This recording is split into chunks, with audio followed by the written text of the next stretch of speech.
Hello and welcome to Happy Horror Time. My name is Tim Murdoch. And my name is Matt Emmert. We are here to discuss Final Destination Bloodlines, Tim, and I am so excited. You sound excited. I am. I know we don't usually jump in right away, and we are going to have a little bit of small talk, but I just loved this movie so much. When we exited the theater after seeing it in IMAX, I was ecstatic, impressed, and every other word that means the same thing, Tim. Wow, I had a smile from here to here. Was it ear? Yeah, why did I say smiles from ear to ear? Can you smile ear to ear? Yes, I can. Do it. Okay, now do you look like Smile, the movie? Yeah, yes, I do. Yes, I do. Wait, now let's look Smile into the camera. too. Okay, on three, let's do our creepiest smile into the camera. Ready? 1, 2, 3. Oh my God. So, Tim, how have you been? I'm doing good. What have you been up to? I caught up on hacks. Finally. All 7 or 8. Oh, yeah. If you're not watching Hacks it's on Max with what's her name? Oh my God. I've been watching the show. Ava? Well, no, with Jean Smart. What's her name on the show? Oh my God. Something Vance. Oh, Deborah Vance. It is such a great show. Can't recommend it more. And trust me, from someone like me who barely ever watches sitcoms or comedies, I love this. It's great. They have an older generation with a younger generation, and they're comedians, but it's they have such a great relationship, and the comedy's so funny, and their assistant Kayla's hilarious. I totally am enjoying it, but one thing that I found so jarring is all of a sudden with the nudity, because I'm it's on Max, so they have to have a quota of hey, we this is Max, so you got to do something a little racy, and all of a sudden there was a threesome, and I won't tell you who, but I was I'm gonna tell you. So okay. Ava, played by Hannah Einbender, I think. That's she plays a queer character. I think I don't know the exact labels she goes by, but she sleeps with men and women. And she decides that she's having a relationship with a couple, a man and a woman. And Tim's right. They don't show a lot of sex or nudity, but out of nowhere, she's sitting fully nude, getting eaten out. And then the guy has sex with the girl in front of him. Because the show is kind of sitcom. Yeah. And then all of a sudden the sex scene came out. Literally, I mean, I understood where the show was going a little bit. They were because they helped her out and they're how can we repay you? And they're oh, we'll take you out to dinner. And I was oh, this is going to end up that way. Yeah. But I didn't think we were going to see it. I don't mind it. Sex and nudity in films or TV shows, it's natural. It's part of life. Right. But Tim's right that the whole show is just jokes and comedy and then randomly a sex scene. This is where my mind goes. I visit my parents sometimes, and this is a show I think I'd watch with my mom. And all of a sudden there would be this sex scene. I'd be where do I look? And yes, I'm a 48-year-old man. I was just gonna say. I am a 48-year-old man, but I was just I never want to watch a sexual scene with my parents. That is true, but I've got some news for you, Tim. Tell me. Your mom has had sex. What? No. She's seen sex stop scenes. Stop it right now. And she probably is more embarrassed than you. I'm embarrassed right now for you even talking. You stop By the way, it's really funny watching a movie with a sex scene with Tim because he still reacts like a little kid. He either giggles or he oh my God. It's so funny. It's still watching with a 10-year-old. I love it. Can't recommend it. I am an adult. You are an adult. That's true. Well, speaking of adults, both of us last weekend randomly went to 50th birthday parties, which makes me feel really old. Yeah, and I learned a lot from my 48th birthday that I can't handle alcohol. So I had a 2-drink limit. Yes. And I was totally fine. And the cake, they had a spice cake. It was so good. I got to see friends that I haven't seen since 2003. I had a really good time. I'm glad I didn't skip it. Jacob and I went out to Rancho Cucamonga where I grew up. It was my best friend's older sister's birthday. So at least it wasn't it was an older sister. She's always been older than us, but the idea that she now is turning 50 was mind-boggling. And we all went out to dinner and I got to see the whole family. I grew up with this family, so it was great. And we went to one of those places, it was called Shogun, and they make the food on the... Oh, I'm familiar. That's where you had the spraying the alcohol in your mouth. And I wanted to get that clip. Yeah, yes. Well, the food was delicious and it was great, but it is odd that we both randomly went to 5-0. I know. And I've been on the fence about going just because I am still recovering from my 48th birthday. I can't possibly go to another birthday. No. Yeah. But I had a great time and I'm so glad I went. Yeah. But it is just a random fact. But we gotta get ready for more 50th birthdays. Well, remember when 30th was a big deal? Oh my God, you're turning 30? Well, that was one of the things that we actually said to my best friend's sister. We were I said, I remember when you were telling us, oh my God, guys, I'm turning 30. Like, and it was like a big deal. But I guess it's all relative. Whatever age you're turning in your mind at that point, that's really old. But when does it switch? Because do you remember when you were young and all you wanted to be was older? When does it switch and all you want to be is younger? After 30? Now that I'm 48 and soon to be 50 in a year and a half or whatever. By the way, Tim's 48 if you haven't gotten that I just want you to know, I'm going to say it as many times in this podcast as possible. Ding! Right, yeah. Every time I say 48, take a shot. Drink. You owe me a Coke. You owe me another. Oh. I'm stopping this madness. Wait. Okay, so no, when I did would you... say right now. I'm like, as I get older, I definitely don't want to be younger because I was confused and I can't handle sex scenes. But I think once I hit like 43, I stopped caring about trying to be younger. I was just like, I don't care. I remember I always wanted to be older until 21, because you always want to be 21 because you can legally drink and gamble in Vegas, all that. Well, 18 is whatever voting age. But then when you get in your 20s, you're fine. I feel like I'm fine with my age. As you're approaching 30, you're like, oh, I don't want to be 30. And then you don't care anymore. And then you're like, oh, I don't want to be 40. And then now, like at 45, I don't care. So it's always at the decade points that you're like, I don't want to be this. And then you get over it. Is it part of your bloodline? Speaking of. Oh my God, Final Destination Bloodlines. Okay, so first off, before we jump into this, I just want to remind any fans of the Final Destination series that we have a number of interviews we were lucky enough to do with people from this series. And I'm going to give you episode numbers. So if you haven't checked them out, you can go back and hear us talking with these people. First off, we interviewed the lovely Kristen Cloak, who played Valerie Luton, the teacher in part 1 in episode 78. And she is so sweet. I love her. And she's also in Black Christmas. And we talked all about that too. And she, not only was she so sweet, she still follows up with us. We still connect with her on social media. She's great. I think she's,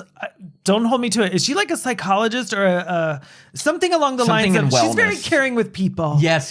So I think we made a joke or you made a joke like you wanted to like her to help you. I do. I need help. She needs help. Sex scenes. Okay, then we got to talk with Jeffrey Reddick, who is the creator of the entire series. It was his idea that like sparked everything. He co-wrote the first one.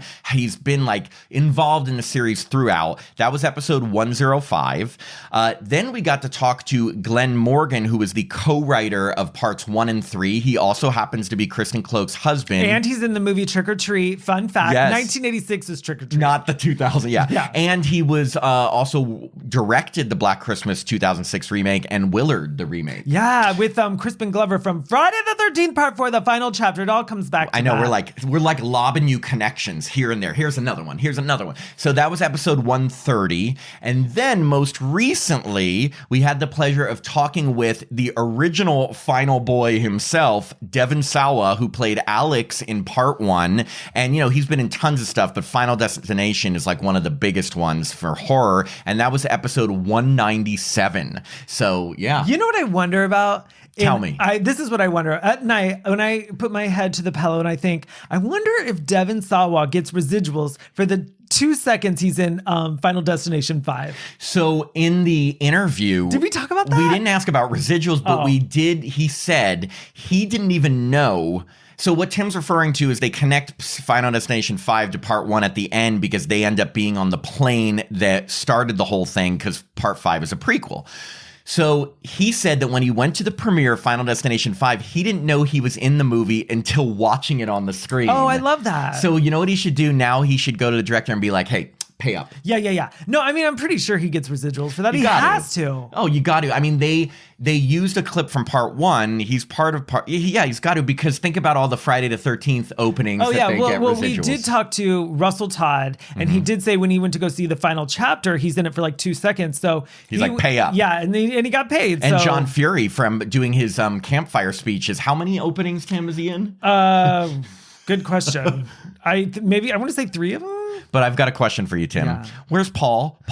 Where's Paul? We'll never know where Paul is. The biggest mystery ever. Nobody can answer that. Not one. Paul, not the director, nobody. I think we asked every Friday 13th part 2 actor, we're like, what happened to Paul? They're like, I don't know. And I don't think they care. They don't.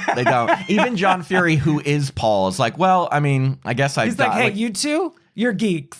He's like, hey, weirdos, nobody fucking cares. Anyway, so this movie, Final Destination Bloodlines, is the 6th installment in the series. Now, one other plug is that Tim and I started doing ranking videos, and you can find them on our YouTube channel. And I happened to rank the Final Destination movies before this movie came out. I've got to say, this movie, Bloodlines, is definitely in my top 3, if not top 2, and maybe even number 1, Tim. Wow, that my is mind crazy. is blown. I don't know. You have to see a movie a bunch before you can really like. Because you saying that, because you're such a purist and you really go for the original, and then you to just say that this 6th movie is suddenly might be your number 1. That's telling you something. It's a big deal, and I don't say it lightly. Now you say I say it heavily. Yeah. I'm one of those people that I can rate it if you want my initial rating, but if I'm going to rank it amongst series entries that I've seen like 10 times, I've got to see it more and see how it resonates with me. But I'm telling you, just off of the first viewing, it is definitely up there, either top 3, top 2, or top 1. Yeah, no, it is such easy viewing. Like, especially, I know we're going to get into it, but like that opening at the, what's it called? Sky Tower. Sky Tower is so amazing. I actually wanted that storyline to go. I mean, yes, it does go on. It's Bloodline, but I wanted to follow the lead blonde actress Iris throughout. I mean, but I also like the girl that like when it transforms Stephanie, into present day. Okay, a little bit of overall thoughts before we jump into the plot. This is why I think I've been thinking about this. Why did I love this so much? It's the 6th entry. What did they do new? Did they have to? Okay. Let me give you an example of a 6th entry that tries to take a formula and overcomplicates it. Halloween 6, Curse of Michael Myers. Now, I've grown to like that movie more, but what they did was they take a simple formula of Michael Myers killing family members, and they add this really complicated cult thing with constellations and telling him when to kill. And tattoos on arms, the man in black, a whole cult working behind it, and it was too much and it took away from it. Here's an example of what I think is the perfect amount of extra story to put onto a series to make it fresh but still keep the formula. Final Destination Bloodlines. They kept the Final Destination formula, but they added one single layer of now connecting it through different bloodlines, and that a bunch of people who survived an incident had procreated, and then death was catching up and getting them through their families. It's simple. It still keeps the majority of what people love about this series, but it adds one element of freshness to it, and that's why I love this. And not only that, I like that they went back in time. Like they went to the 60s. I am a huge fan of the 60s and 50s fashion, but like wait, say fashion again. Fashion. No, I'm just to mix it up. I mean, there's only so many times we can see like a kid, or I'm sorry, I'm really aging myself by saying kid, but like an adult maybe in their like teens or 20s, just wearing like sweatpants and a sweatshirt. I'm just like, that does nothing for me. You know what's funny about this installment? First off, it's been 14 years since the last Final Destination movie. Final Destination Part 5 came out in 2011.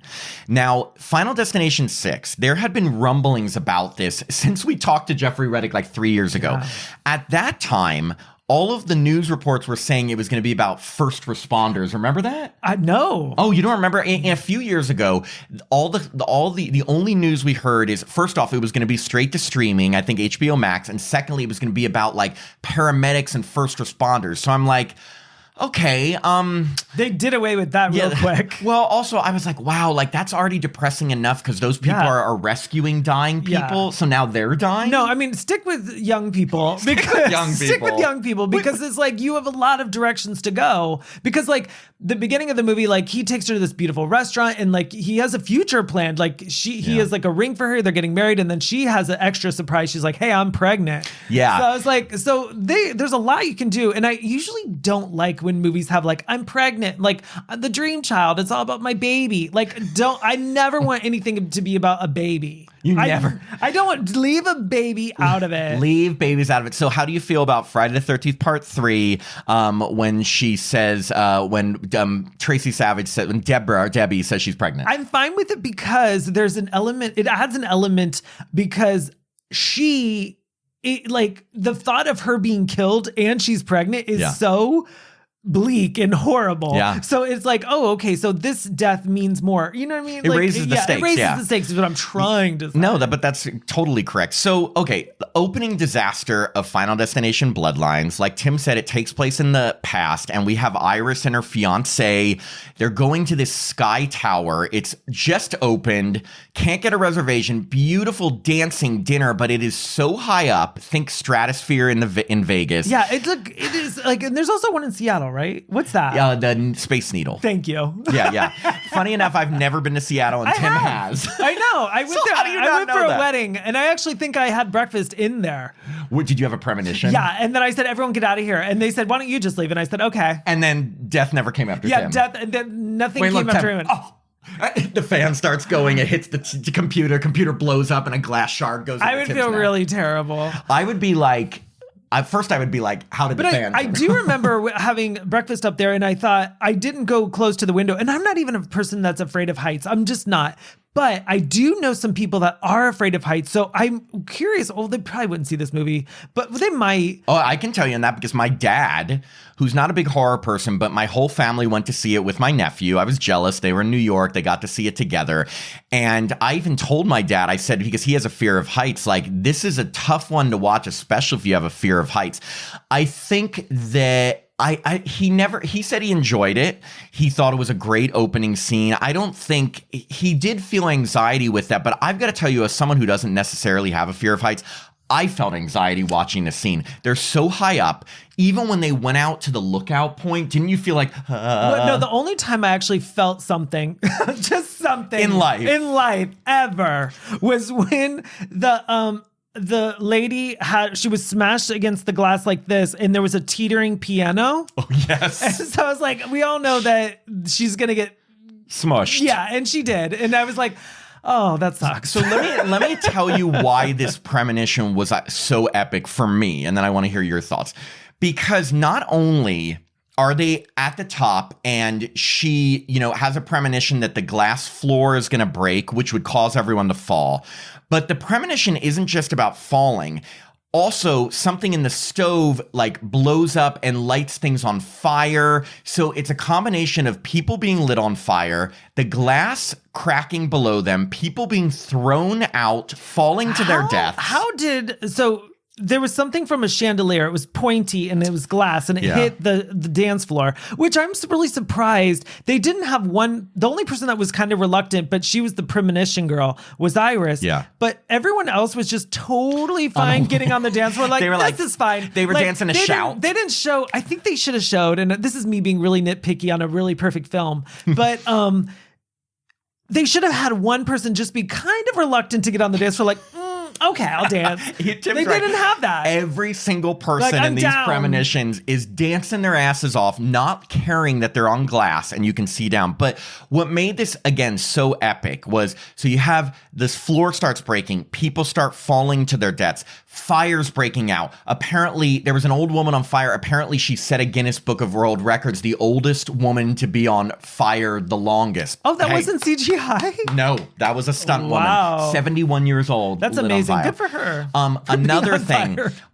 people, like Tim said, the piano smashing people apart, things breaking, pushing people. A bratty kid gets killed that you're happy about. I could talk about the entire podcast on this bratty kid. I really love that they made the audience root for having this kid get killed because he's the one little bitch. He throws a penny on. Now, as a kid, I always learned when you're going up to a high building, like when I first visited the Empire State Building, do not throw change or a penny off the building because it could kill someone. So this kid, not only does he ignore what they say, he throws it, and the penny is what causes something to jam, which causes part of the disaster. So it actually kind of makes sense. He finally gets smashed on the ground. He thinks he exited and got down the stairs and made it. Was it the piano? The piano, I think, fell on his head. Everyone's happy. Well, the thing that sticks in my head about this movie, because I've only seen it once, but I definitely want to see it again. Yeah, me too. So he she does have the premonition. So you see a couple things twice. Yeah. And one of the things is he's throwing the penny and being just a little asshole I said asshole. Yeah. And he says when the cop says like, hey, don't throw pennies, he goes fat ass. And so we get to hear that twice. Yeah. We get to hear him say fat ass twice. One thing that makes this premonition a little different than the other one, well, two things. Number one is when the disaster ends and Iris finally, she's saving a little kid and they finally plummet to their death. Who wakes up with the premonition? It's not Iris. It's her granddaughter in college, which we have never had a movie where someone else is having a premonition that a relative had. You know what that is, Matt? What? A bloodline. That's a Final Destination, Bloodlines. It's the bloodline. Don't forget. Hey, why do you think they called it that? I don't know. Tell me. It's weird. They probably were like blood, like we're in a straight line. And another callback. So when this girl wakes up from Iris's premonition, it's a double premonition. It's a double bloodline. Yeah. Her roommate is such a bitch. Yeah. And she's like, maybe you should leave school, get out. Like she's not sweet or kind or sympathetic or empathetic at all. Yeah. And so I thought at the end of the movie, roommate's going to get it. I was like, oh, this will be a nice callback because she's so awful.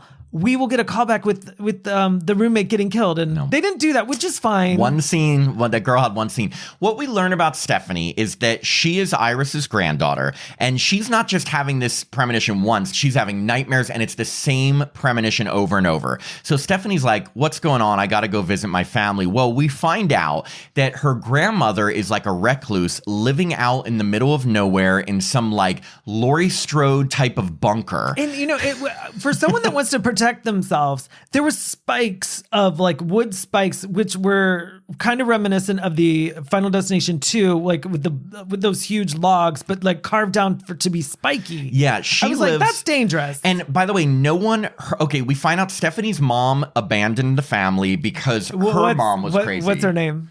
Darlene, Tim's mom's name. So right away I looked at Tim. I'm like, Tim, Darlene. Darlene is not a very used name. The only other Darlene I can think of is from Roseanne, Sarah Gilbert. I wanted her mom to be named Phyllis because my mom's name is Phyllis. Phyllis and Darlene are very similar. They're names. like very names that aren't used so much today. No, they're very old timey, and I mean that in the nicest way. No way, you're not insulting me. Mom, did you hear that? Helen. Helen. Helen's an old namey too. Old namey. How about Agnes? Agnes, Helen. Edna. I walk a dog named Edna. Tim walks a dog named Edna, which I love. Can you imagine yelling after a dog? Hey, Edna. Edna is very, she's the kind of dog that does what she wants. And so she's a free spirit. I'm like, Edna, like, let's run across the street and she'll give me a look like, I'll go when I want to. She's probably pissed that her owners named her Edna. She's like, I have to go around all the other dogs like Rex and what's a good dog's name? And Buddy. I know it, we're going towards dog talk, but I don't know how when I walk Edna, there's never a dog near us. So I was like, and then there was suddenly a dog walking towards us, and like Edna lunged for the dog, and I was like, Edna! Did you yell it like that? Yeah, I was like, Edna! What if her lunging for the dog set off something else, which set off another thing, which fell on and killed you? It knocked over a shovel, and then the shovel like knocked over a hose, and then the hose went up your butt. Yeah, and then I exploded. Exploded. That would be a great death. Yeah. Okay. So anyway, we find out, yes, Stephanie's mom abandoned the family. She has an uncle, though. She has cousins. She has a brother who, by the way, is played by, his name is Teo. I think I'm pronouncing this right, or hopefully. His name is Teo Briones. I think Teo Briones, and he was in the Chucky series. And in a weird full circle moment, he played Devon Sawa's son in Chucky, and now he's in a Final Destination movie. Matt? It's a bloodline. That is a bloodline. So we see she's like, I've been having this premonition. I need to visit Iris. So she finally goes to this. And when I say Laurie Strode bunker, it's if you've seen Halloween 2018, and I hope you have, it's when Laurie Strode is like set up in by herself in this crazy bunker with all this protection. It literally is the same. She has to press a call box to get in. Yeah, I was like, oh, I didn't mind this. I guess, is it stealing?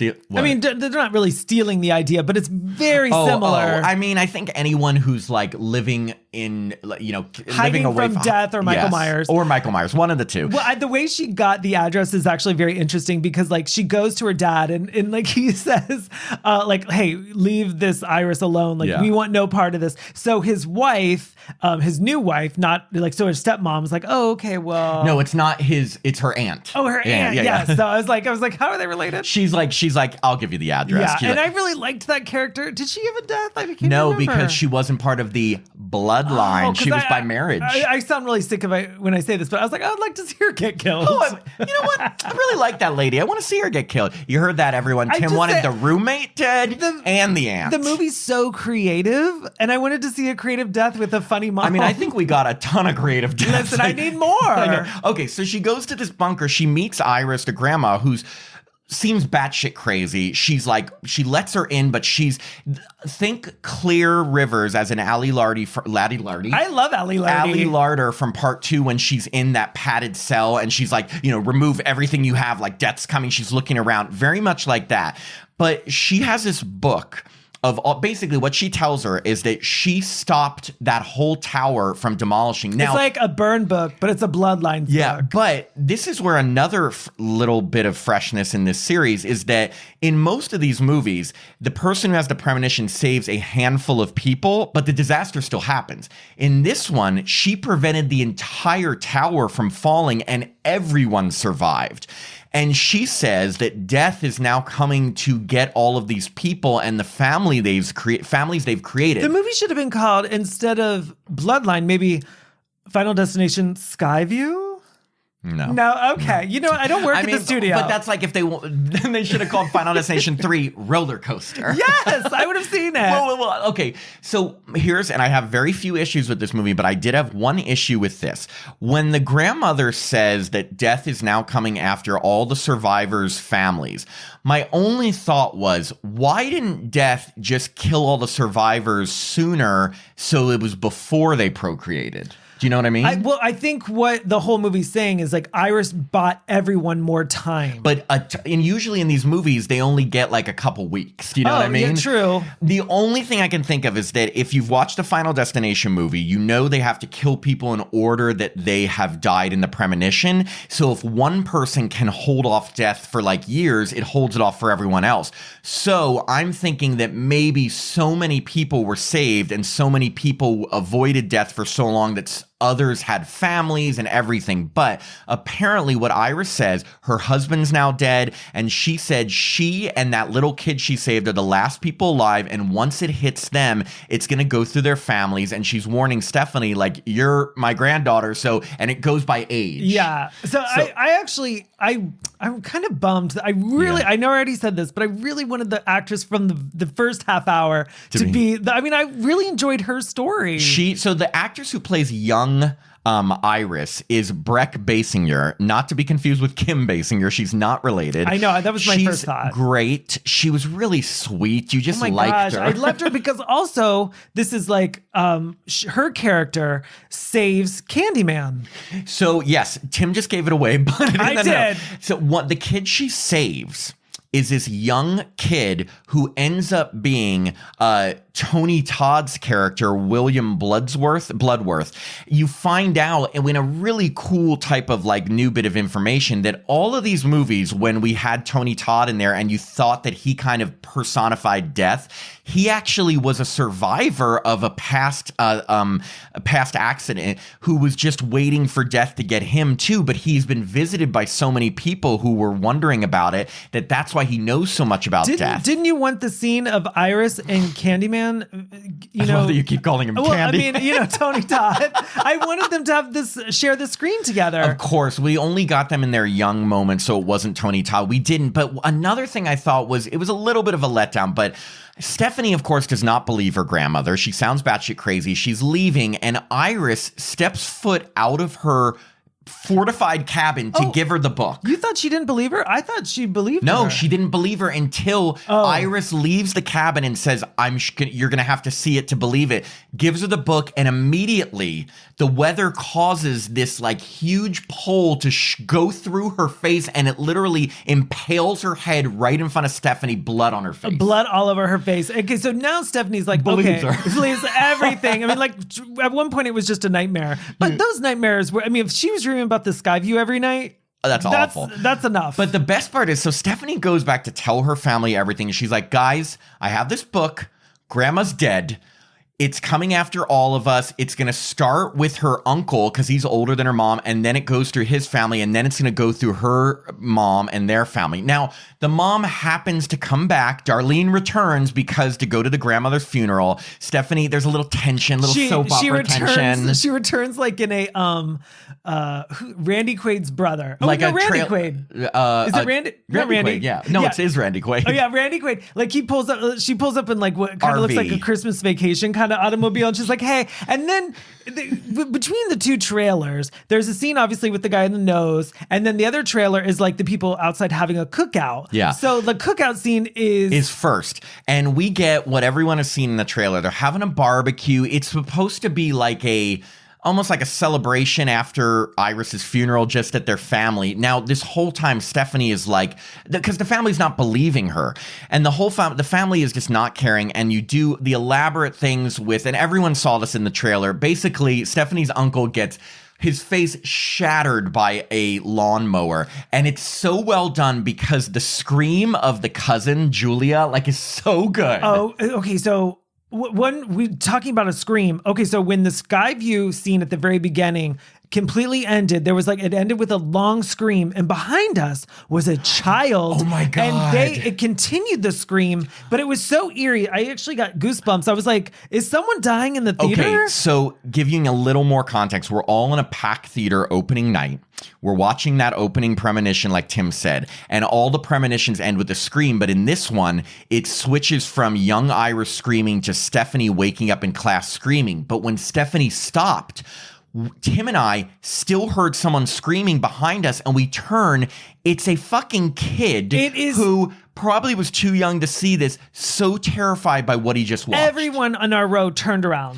I was like, because shocked. it was eerie because like one scream ended, another one picked up. It was like 4D. I was like, oh my God, I'm feeling this. Like, imagine you're seeing a scream and then it ends and it continues in the back of your ear, and we turn and it's a kid screaming because he's traumatized by what he saw. And now look, my nephew is a kid, but he can handle this. That kid couldn't. No, that kid was, I think, taken to this movie not against his will, but probably didn't know to the extent of how extreme these films are. Oh my God. Okay, so we got to talk about after the family finally starts to believe her a little bit after their dad dies, but her older brother cousin, who Stephanie's like, you're next, it goes in age, please beware, is just writing her off. And we get a great scene, and let me tell you why I think this was genius. If you remember, the very first teaser that came out for Final Destination Bloodlines was not the whole barbecue scene. It was the tattoo parlor scene where the guy gets his nose ring stuck in the cord that lifts him up in the fan and the whole place goes on fire. So everyone thought that was a death scene, right? So when we got to that scene, I'm sure you were prepared for him to die. What a misdirect, because like they pull away and then you see like a fire going on and you're like, oh gosh, that character's done. But this is a Final Destination film, so they're not just going to pull away and just show a fire. Yeah. So I was like, well, maybe he's alive. I didn't think so. I thought, okay, that scene ended. Then the next day, they're all worried. They haven't heard from him.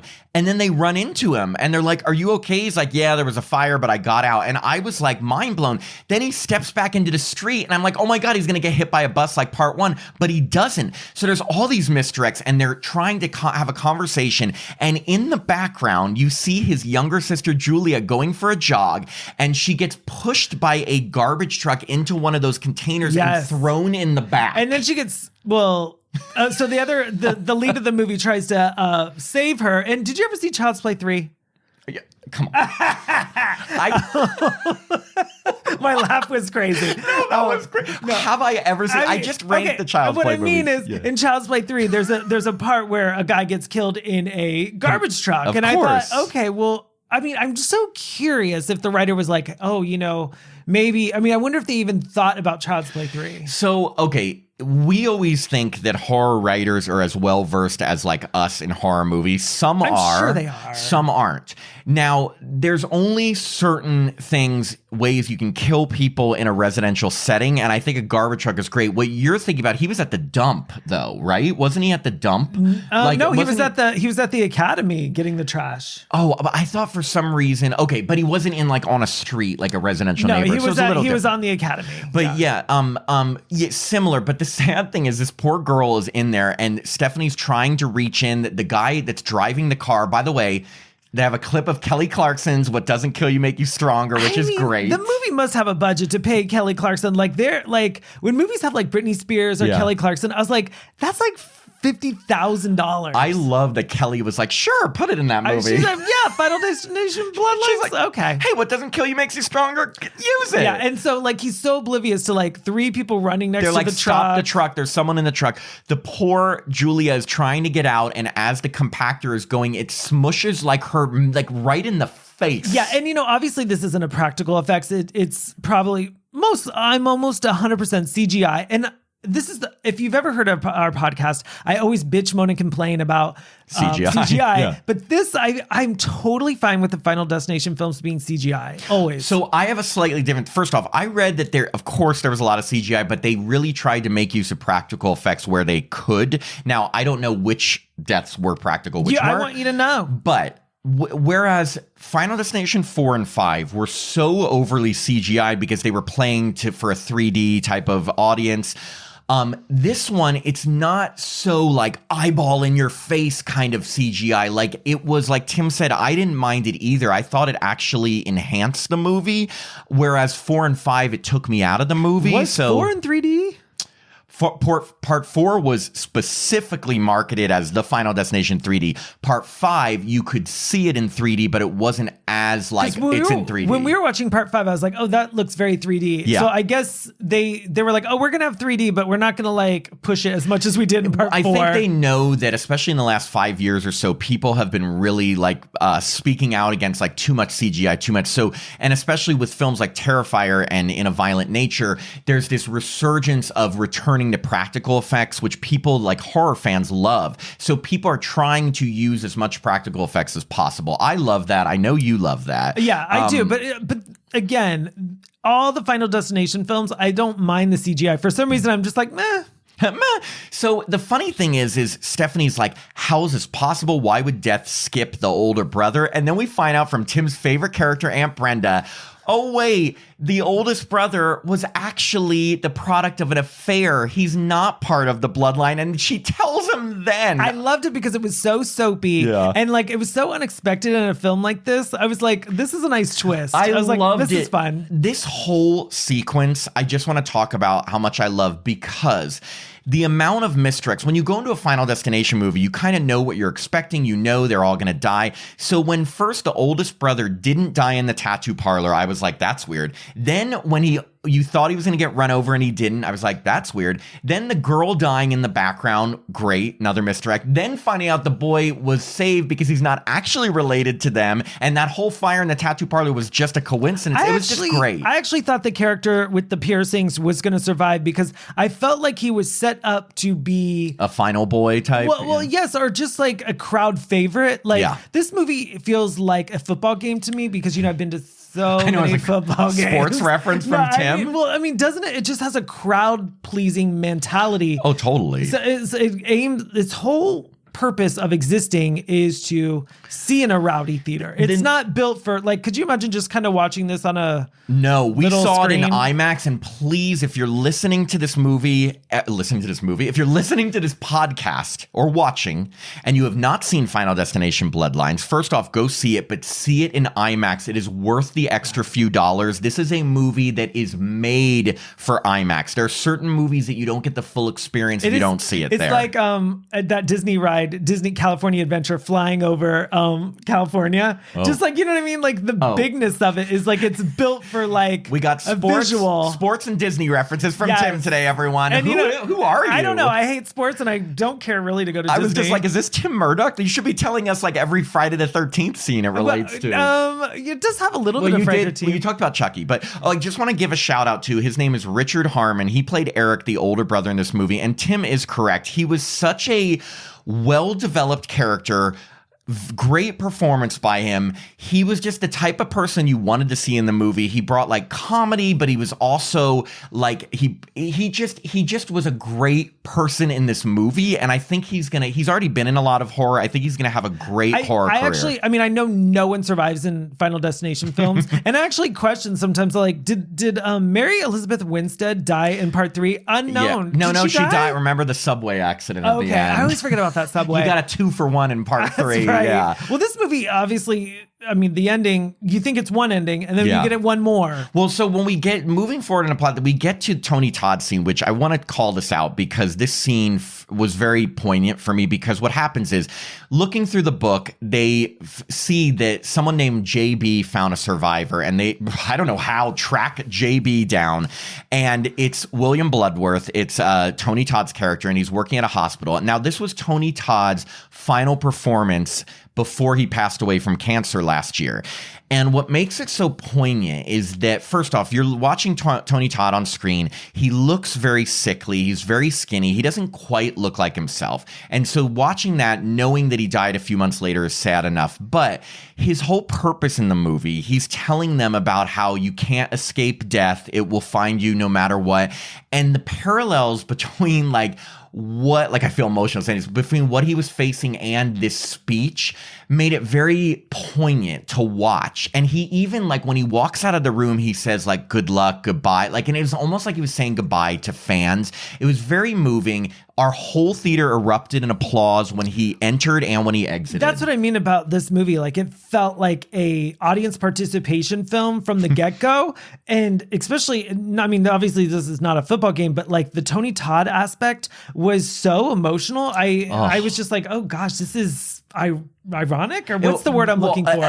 Not ironic, but it was I guess you would say meta in terms of art imitating life sort of thing. We know that he passed, and he's in a movie called Final Destination. It's just there's a lot of oh my goodness. And he couldn't escape his cancer. He had fought it for a while, and that's what was so sad. But I had read an article he knew he was dying. He wanted to do this movie. He knows what his legacy is, so he was very up for it. He knew the parallels between his role in this film and what was going on in his real life, and so it was just so nice to see him. And again, it's you could tell the people at our theater knew who he was, appreciated him. Again, clapped when he entered, clapped when he exited.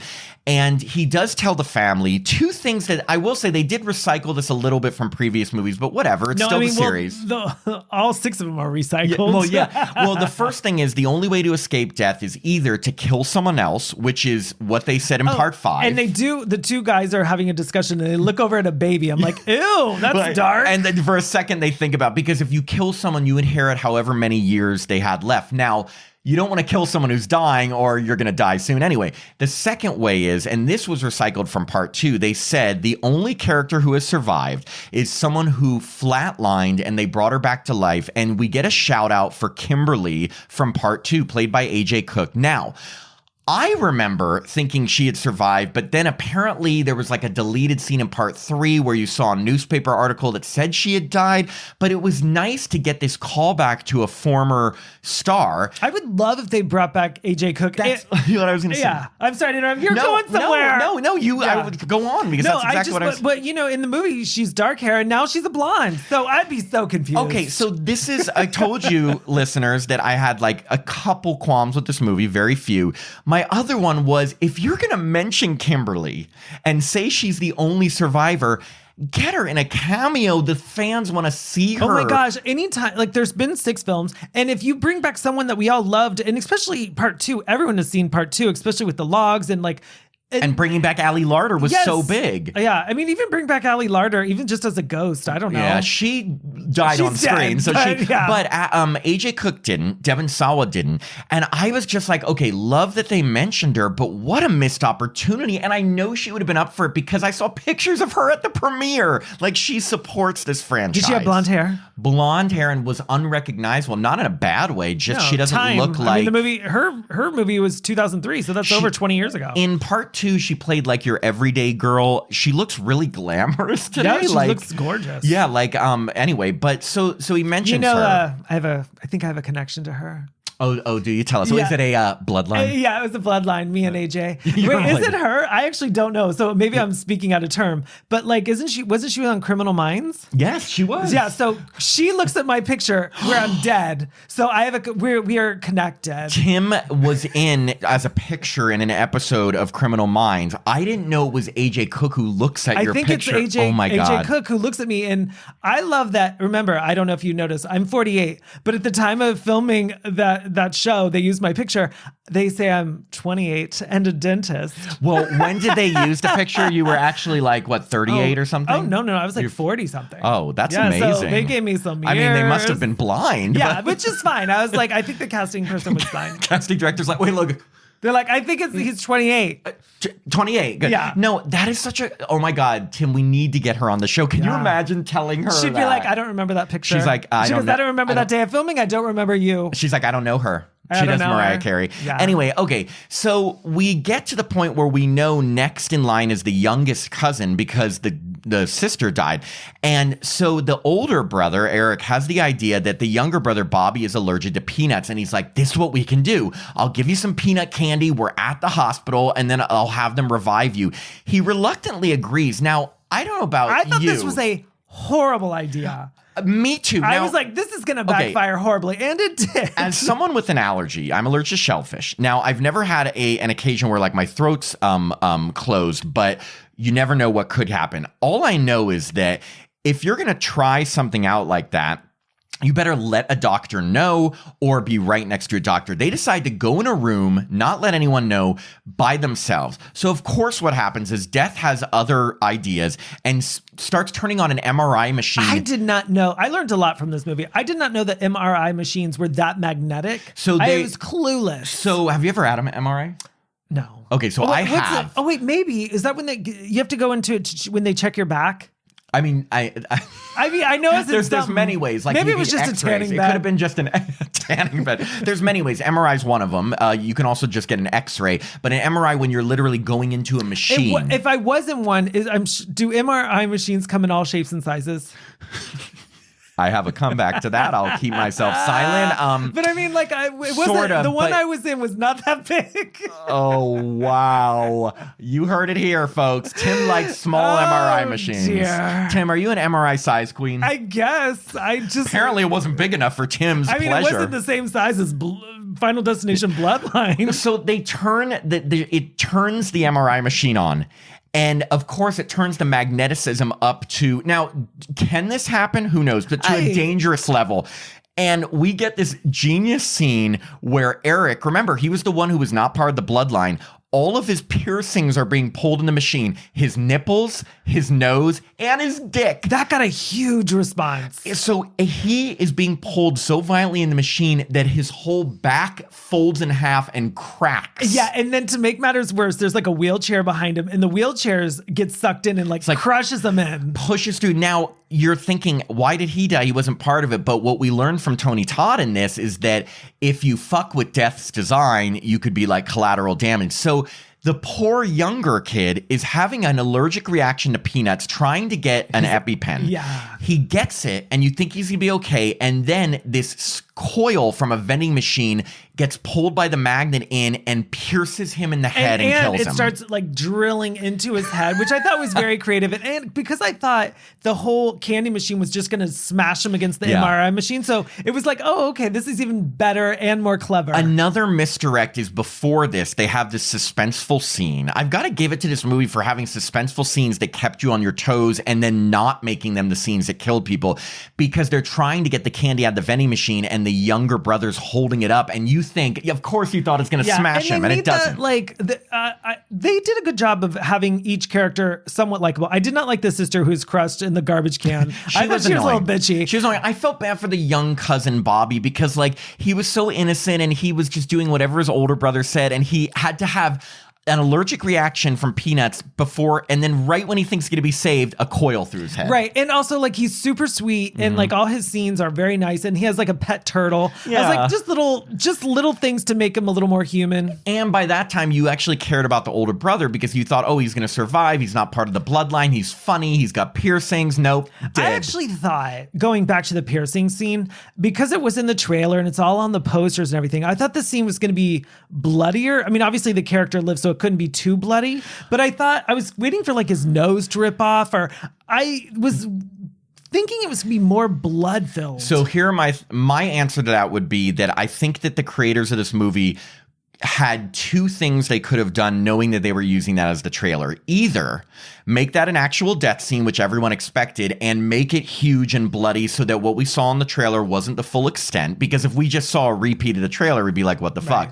Or make it like we saw a misdirect and it's actually not a death scene. Kind of like Jenna Ortega's opening scene in Scream 5. They made the trailer act like that's the opening scene. She's going to die. It's part of the formula. So I think they chose to do the misdirect route versus we're going to expand on it route. Just thinking about, do you have any piercings? Zero. No, I mean, just the thought of something going in my nose sounds painful. My nipple sounds painful. Your dick. Yes, all of it sounds just like. Okay, which would have been the most painful? Having your nose ring pulled off, your nipple rings, or your dick ring?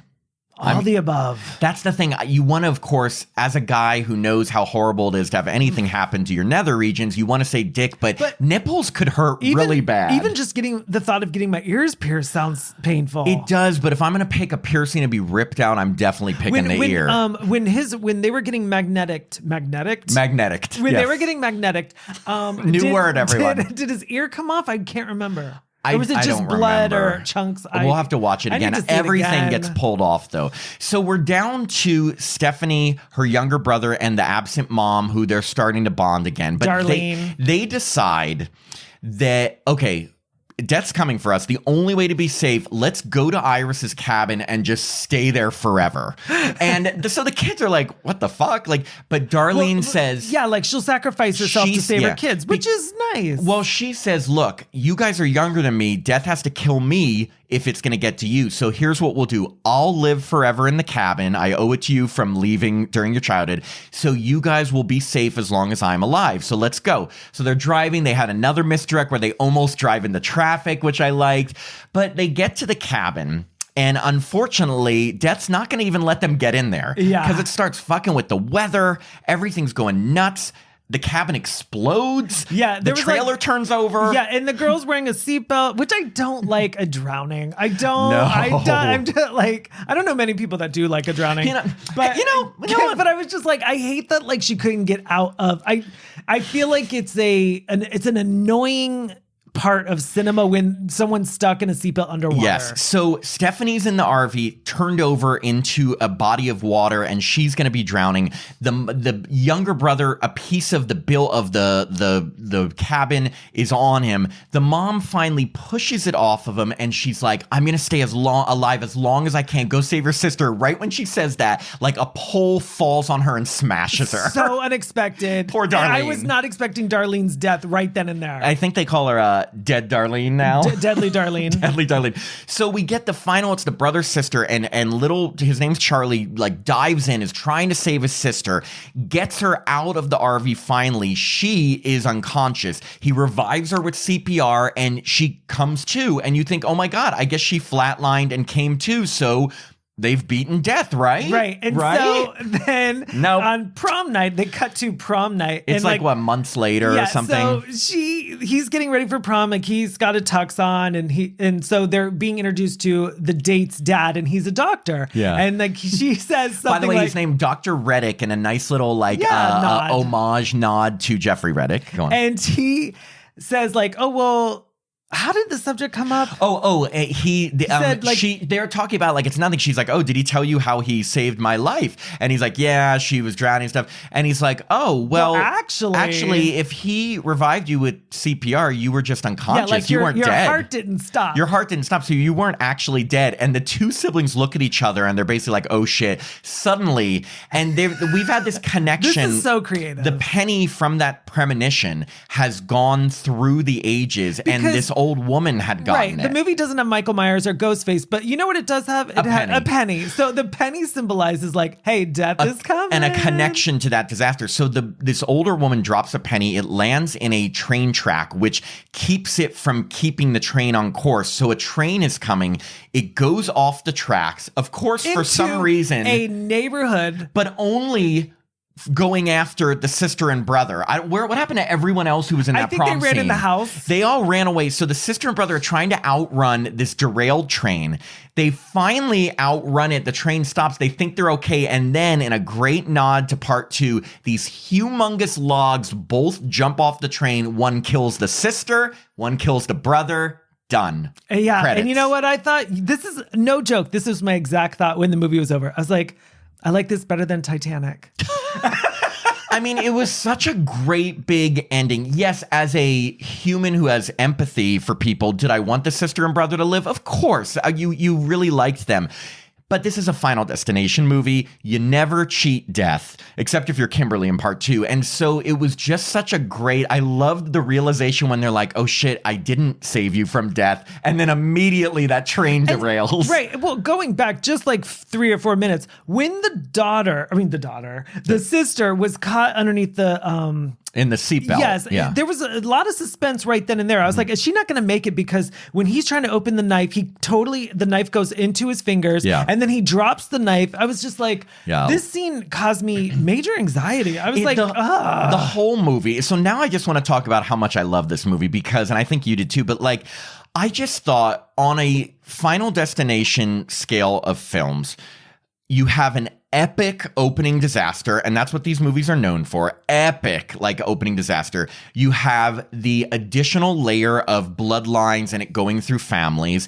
You have really creative, crazy deaths. You have a number of misdirects that make it very suspenseful because it's not that Final Destination movies are scary. They're not, but they're anxiety inducing. Right, like you're sitting there, like I turned to Dean, we saw it with our friend Dean, and I turned to Dean and I was like, I looked at him and I go, why do we do this to ourselves? How many times, and I looked at you guys too, when one of the deaths happened out of nowhere, we all just like hands to our face because we were so shocked. Like there aren't many movies that can make me literally gasp. What it does so well, it gives you that like, it's so gross. It's so probably not plausible. Is that right? Yeah. Yeah. So like all these things have to work together for you to get that reaction. And the filmmakers did such a good job. I think there's 2 directors. Yes, there's 2 directors and 2 screenwriters. And one of the screenwriters was Guy Busick, who co-wrote Scream 5 and 6 and is supposed to be, I think, writing Scream 7 or something. So people that are in the industry, a lot of people worked on this. They took their time, which is great. It kind of has a Scream feel in the sense that, Scream 4 came out in 2011 and there was a Final Destination in 2011. Yeah. And so it's like, I love that in the past 25 years, we're getting all these Screams and Final Destinations because they're such crowd pleasers. All these movies that had their heyday in either like the late 90s or the early 2000s are all getting either sequels or reboots. Like, I mean, and to be honest, I'm going to give credit, as I always do, to Halloween because Halloween in 2018 was, I feel like, the first like reboot/sequel that kicked off how many movies now doing sequels, reboots. Scream, I Know What You Did Last Summer. There's going to be a new Urban Legend. There's a new Texas Chainsaw Massacre. There's a new Final Destination. There's just so many movies that had big movie films in the 90s and 2000s that are being rebooted or sequels. And not all of them are successful. This one really was. The misdirects were so anxiety inducing. There was a great amount of characters that and that kept you through, but they were all related by family. They weren't just like random kids. And there was just so much great thinking that went into this. And it was just the best way to describe it. It was such a fun fucking time. I totally agree. And like, as gross as it is, I actually feel like it's such a crowd pleaser. Yeah. I don't know how many times I said crowd pleaser during this, but it is. I don't think, like, if you saw it like 10 a.m. and there's like 8 people in the audience, I don't know how much fun that would be. You know, like, I think it needs to be seen in a packed theater. I mean, you'll still get something out of it at a Tuesday at 10 a.m., but it's so much more fun with an audience than going with your friends. I think I totally agree. I will say that I think that if you saw it yourself, you're still going to enjoy it. But I think what you're saying is that the hype and the enthusiasm and the passion, you can really feel it when you're with a full audience. You can feel the reactions, those shared experiences of gasping or screaming or laughing. And you do all of that in this movie. And that's part of the beauty of seeing horror in a cinema, right? Which is why I don't want to only stream movies. I love going to the theater. And I actually, I have a couple friends and who I will not name. And I always say like, oh, they're showing Friday the 13th at a theater. And they're like, oh, I own it. I could just watch it when I want. I'm like, that's not the point. No. The point of going to the movie theater is to have that crowd participation and everyone being shocked together. And especially in a movie like this, where it runs that line of being tacky and gross and there's a word I'm looking for to really describe exploitative, maybe tasteless. But see, I don't agree. Not only tasteless, because but there's a word that really describes it. It's like, you know, if I could read your mind, I wish Tim, someone could, I'd make a because ton I of money. The reason I disagree is because I think that these movies are okay, it's about death. So death is finding ways to kill you. So like it has to be about like the gore, the craziness, and the creative deaths. I see what you mean, that it could get into tacky territory if they were maybe going like the Terrifier route and just like beating someone over the head. Like that, like it's a fine line. It's always teetering. Like it's definitely not Terrifier and like someone getting ripped in half, but it's like it gets to that point where it could be perceived as disgusting, but for some reason you're in it and you're totally okay with it. And everyone's having fun. I think you go into a Final Destination knowing what you've signed up for, except if you're the parents that were sitting behind us who brought their kid who was traumatized. Right. You know what you're signing up for. You know there's going to be a big opening disaster. You know that then there's going to be death coming back in these like really intricate ways to kill people. But again, I think what made this movie so successful, it had characters you cared about, a great opening disaster. It added a little bit of a new layer. It kept it fresh. It had misdirects. It was very fun, exciting, adrenaline pumping. It just was a really wonderful sequel. It's already made its opening weekend. It made like 51 million, I think 100 million worldwide. It cost 50 million to make, so it already made back its entire budget. Domestic and doubled because of international. It's gonna continue to make tons of money. And what I'm hoping, and I'm almost positive, is that they will continue the Final Destination series. That's it. That's it. Like they're gonna really go out on a high. That's what Hollywood does, right? Well, I mean, they try to go out on a high. Like they go out on a low usually. I mean, like when Sex and the City ended, I love that I'm talking about Sex and the City. When Sex and the City ended, they were like, oh, we're gonna end the series here because it's a high. But then they were like, okay, now we're gonna have 2 movies. Oh, now we're gonna have just like that, 3 seasons. Yeah, so it's like nothing ever dies. Yeah.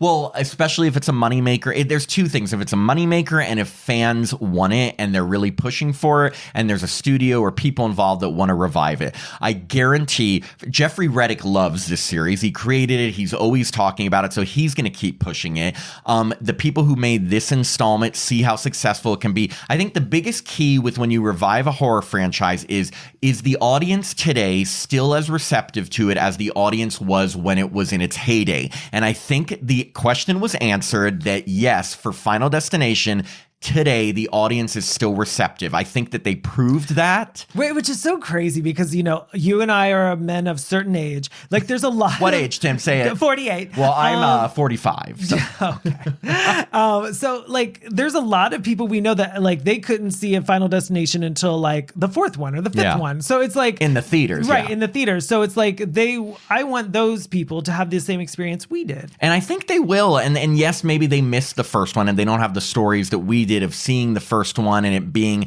this new novel idea and experiencing that in a big theater. But the formula is out. Yeah, but now they see, and for anyone who's the 4th one was the first one they saw in the theater, I feel bad because that one was my least favorite. It's still a great film. Well, but luckily everyone who's alive today can see this one in the theater, and I think that's how we should end it. If you are listening to this episode, if you're alive, go see this movie. Bring anyone who loves horror horror or just loves a good time and loves and see it in IMAX, see it with a crowd. So like, don't go on like Sunday at 1 p.m. Go like on a Thursday or Friday or Saturday night. It is 8 p.m. Yeah, and it is just a great experience, and I can't wait for more Final Destination, Tim. Me too. On TikTok, make another one. TikTok, I know. Don't wait 11 more years, or no, 14 more years. Don't wait 14. If waiting 14 means it's going to be a good film, okay. Well, I would take a pretty good film in like 4 years. Though. Wow, I don't want pretty good. I want the best. The best. Okay, well, thank you everyone for watching. Stay safe. Watch it because remember, what does he say? In death, there are no accidents. Oh, okay, I got something. Go. If you're going to watch it with your family, make sure you have Bloodlines. And that's Happy Horror Time. Bye, everyone. Bye.